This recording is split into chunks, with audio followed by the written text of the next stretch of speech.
Korea. President Trump says the U.S. is, quote, prepared for anything.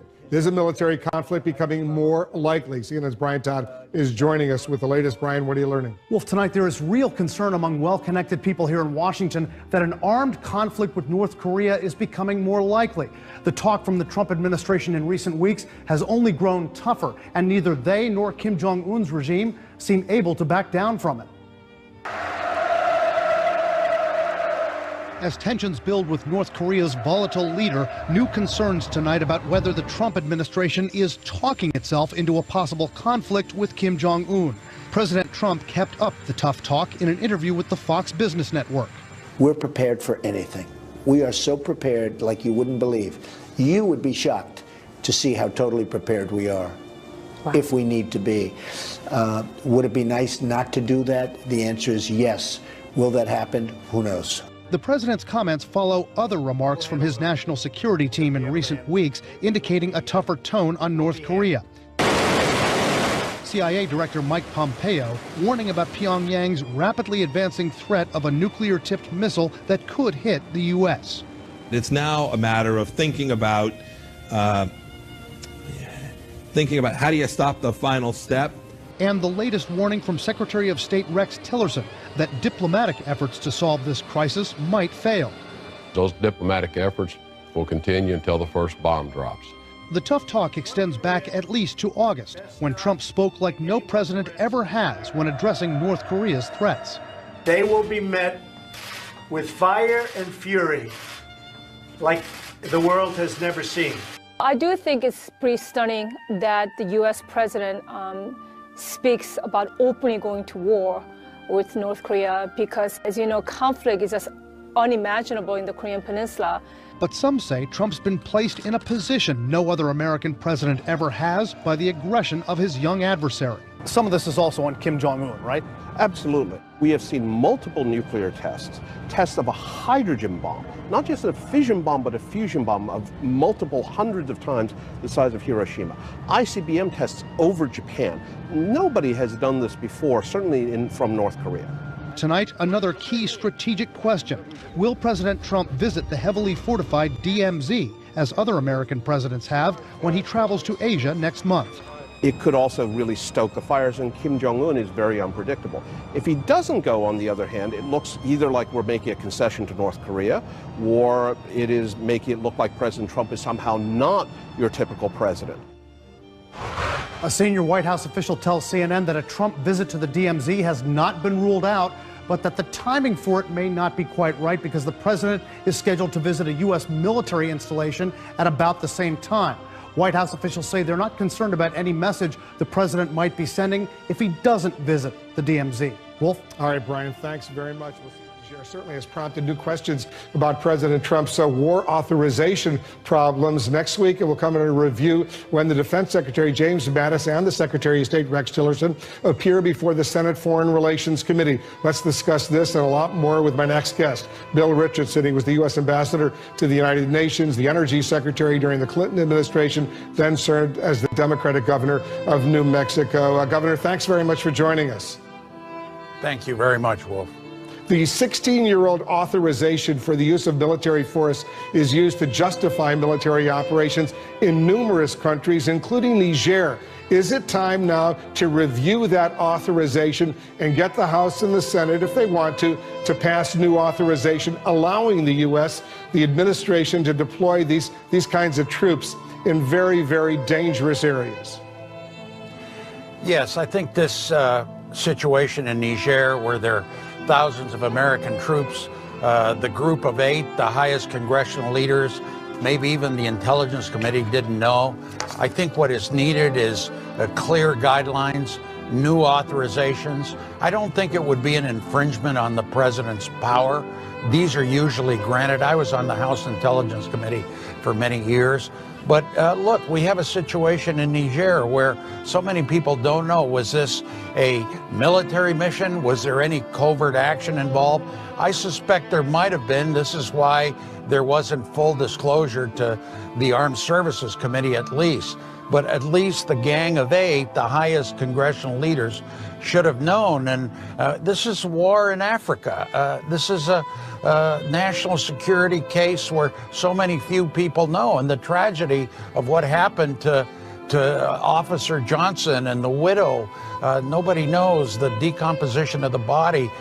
By the way, Wolf, I think the military has very strong, good protocols. I was involved in the remains of American forces from North Korea. We got 7 remains back. The Pentagon is very careful about the condition of the remains. It's a very somber situation. You have to show respect. I suspect there was a good reason for that decision by the Pentagon. But this widow, what a tragedy, what's happened to her. She should get a full explanation of what happened, and the president should call her and say, I meant no disrespect.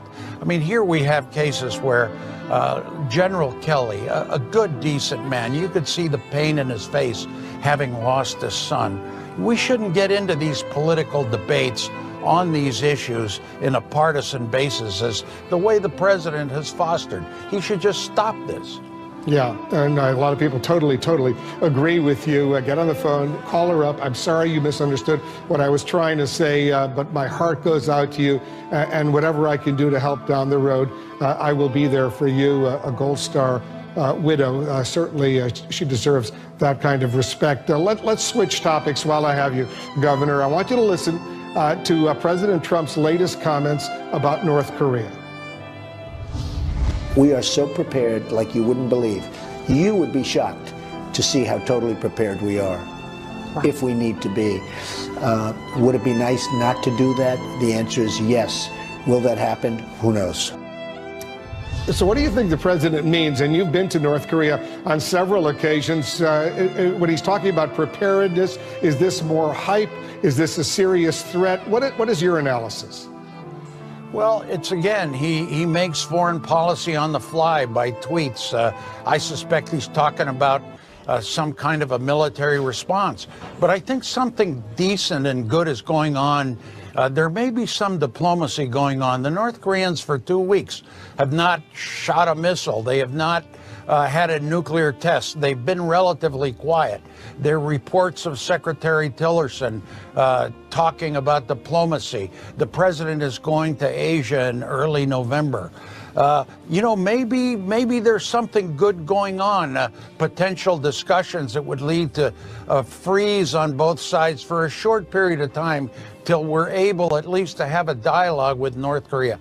I don't have any advance information, but I do know that there's something going on there, mainly because of North Korea's silence and relative passivity compared to their loquaciousness and their threats. And but you know, the president making these statements, it's just going to find ways to irritate the North Koreans, who are very easily irritated, and they're paranoid, and so it doesn't help. I just wish he would let his team, he's got a good national security team at the White House, Secretary Tillerson, let him explore a little diplomacy, that's all. Well, I think what they're trying to do, and it may be paying off if your analysis is correct, Governor, that China is squeezing the North Koreans significantly more now as a result of urgings from the U.S., and maybe the North Koreans are responding to the pressure from China, its major trading partner. Are you open to that?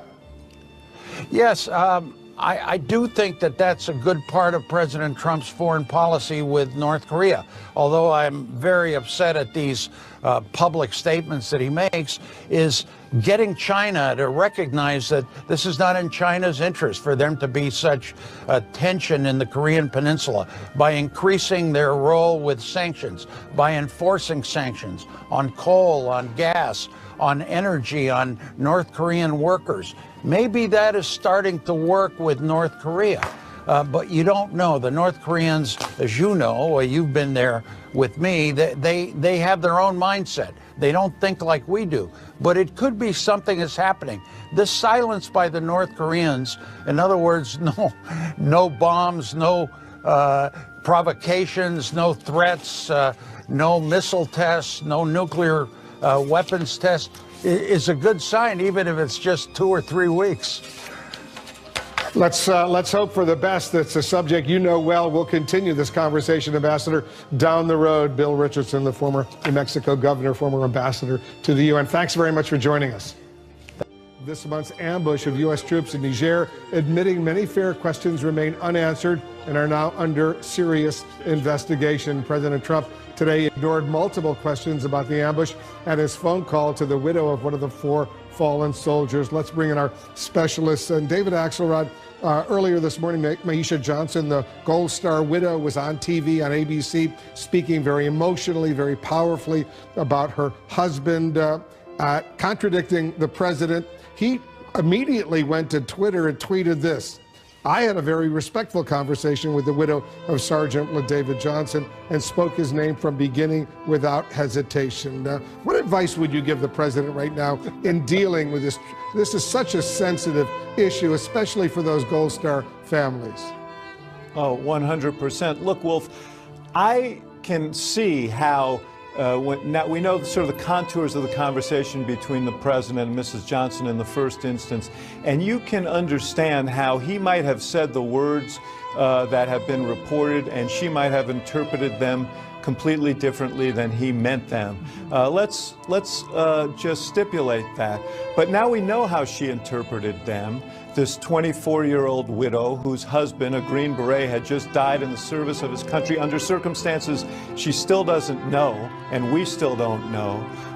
And you would think that the president would cut her some slack. You would think that the president would say, you know, if my words in some way were received in ways I didn't mean them, I'm so sorry. I and the whole country grieve for you and with you. Wouldn't that be the right thing to do? But that's not Donald Trump.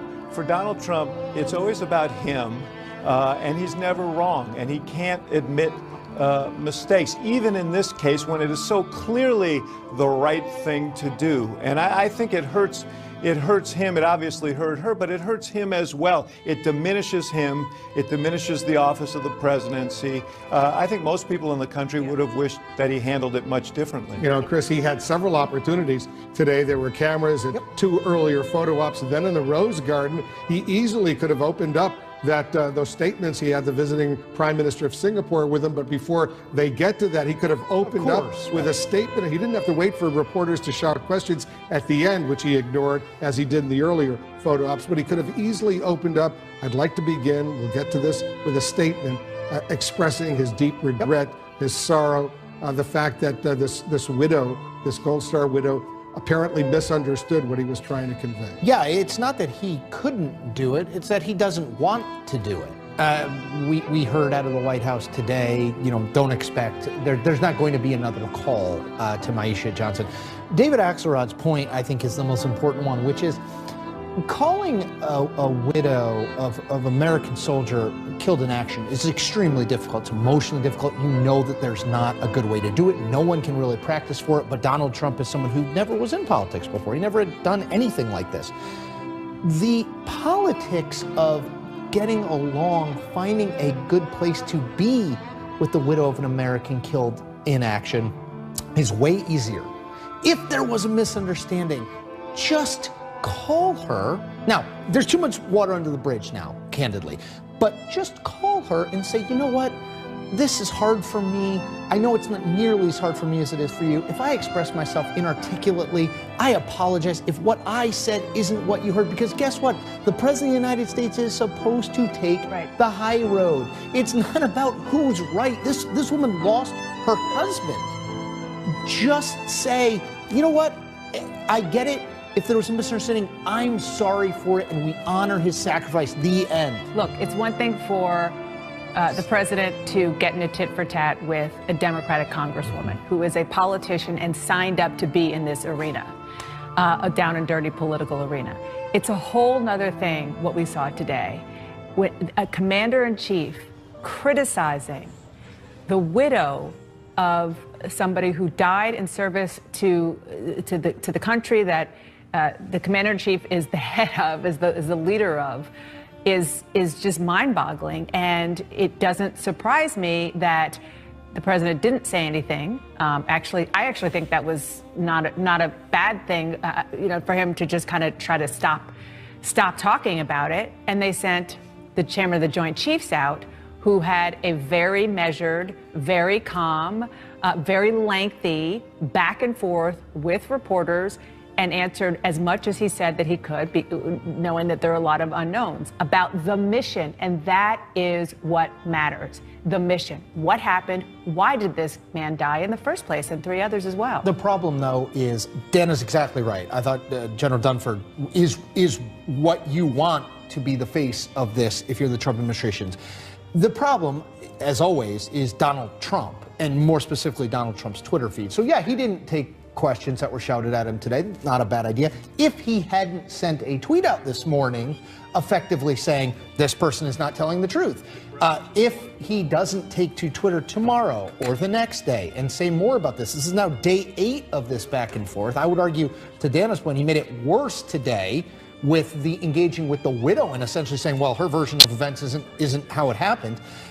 There's nothing. If past his prologue, there is no reason to think Donald Trump will suddenly become sort of quiet on this or anything else. And that's always his biggest problem. If you left it with General Dunford, that would be one thing. But he doesn't ever leave well enough alone. And it's one thing to get into this, to react via Twitter to this widow, this wonderful woman who just lost a husband, has 2 kids, another one on the way. And another thing, as he did yesterday, to go after the Democratic Congresswoman in a tweet, wacky Congresswoman Wilson is the gift that keeps on giving for the Republican Party, disaster for Dems. You watch her in action and vote. He goes after her. That's one thing, as Dana correctly points out, but it's another thing to dispute what this widow said. A comment that Senator John McCain made, it's getting a lot of attention about the Vietnam War, and he, of course, served during the Vietnam War. Listen to this. And one aspect of the conflict, by the way, that I will never, ever countenance is that we drafted the lowest income level of America, and the highest income level found a doctor that would say that they had a bone spur. That is wrong. That is wrong.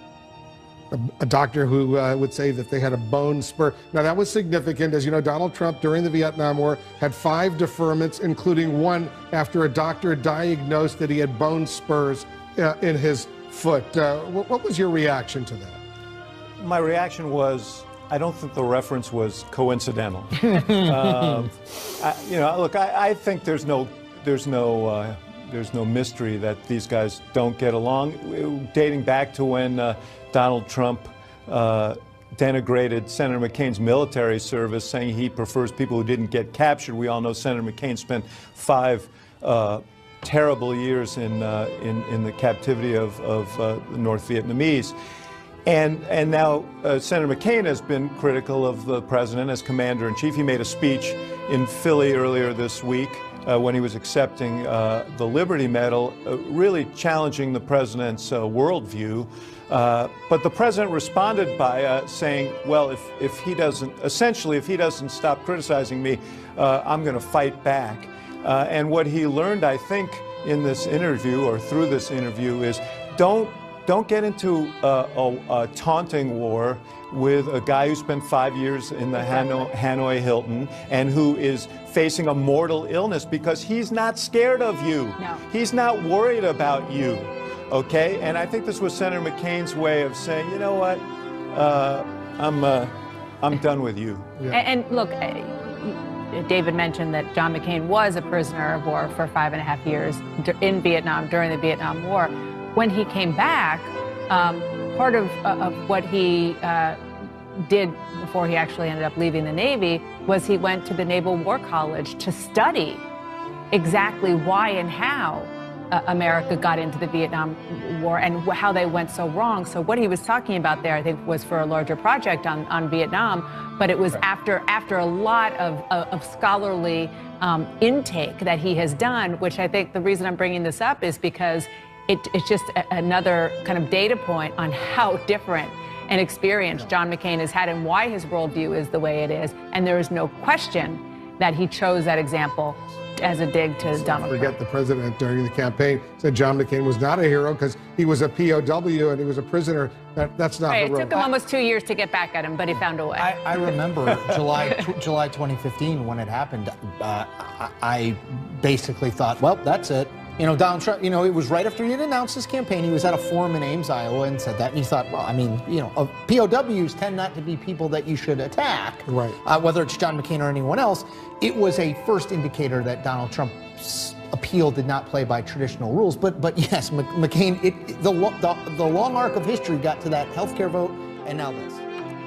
Trump's tax reform plan after last week's budget vote set the framework. He may have the wind at his back as he makes a major push with Congress to get it done. The president is calling the plan the biggest tax cuts ever in U.S. history. The cuts are based around some major changes to tax brackets, going to 3 brackets from the current 7 for individual tax returns. The biggest drop in taxes will be for the top earners. The president wants to also drop corporate tax rates down to 20% from the current 35%. Congressman Mark Meadows joining us from Capitol Hill right now. He's a Republican from North Carolina. He's also the chairman of the very important House Freedom Caucus. Congressman, thanks very much for joining us. A lot of analysts are pointing out that the biggest winners in all these tax cuts, yes, there will be some benefits for the middle class, but the biggest winners by far will be the very wealthy. Is there a danger that going into midterm elections next year, these cuts will simply be labeled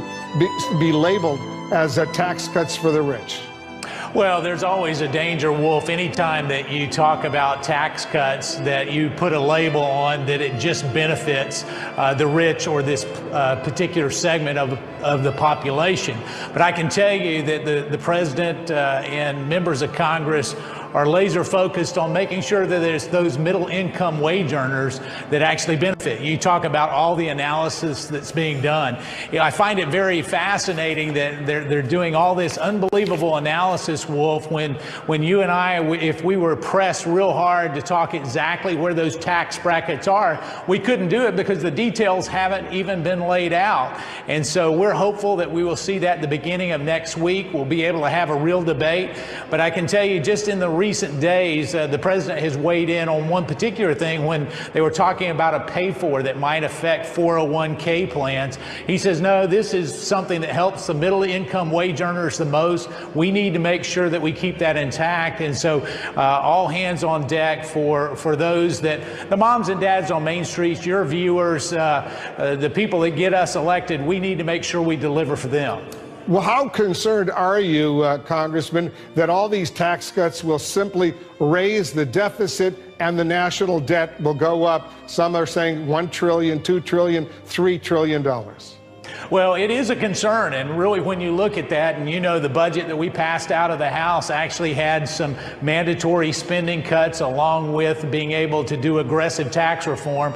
But anytime you look at increasing the deficit, you're looking at somebody paying the bill other than you and me. You know, we're looking at our kids, our grandkids to have to pay that. So we need to make sure that we're fiscally responsible. But in this particular approach, we're looking at a Senate budget that will allow us to be a lot more aggressive on reducing those tax cuts. The president has been talking about more tax cuts than tax reform, but we've got to be really aggressive in doing that to get the economy going, or we don't even have a hope of not only funding our military, but it's funding the other things, education and child tax credits, many of the things that receive great bipartisan support. So am I concerned? Yes. Are we looking really more at being aggressive on reducing the tax rates? We are perhaps at some short-term exposure on the deficit side of things.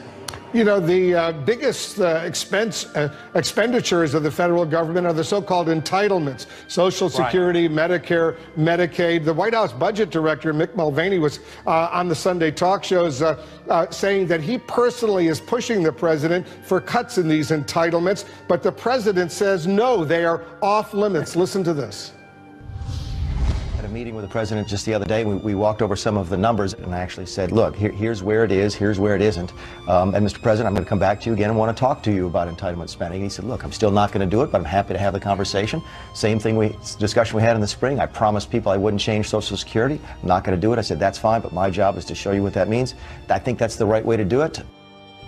All right, so where do you stand? Will you support all of these tax cuts if the president gets his way and there are absolutely no cuts to Social Security, Medicare, and Medicaid?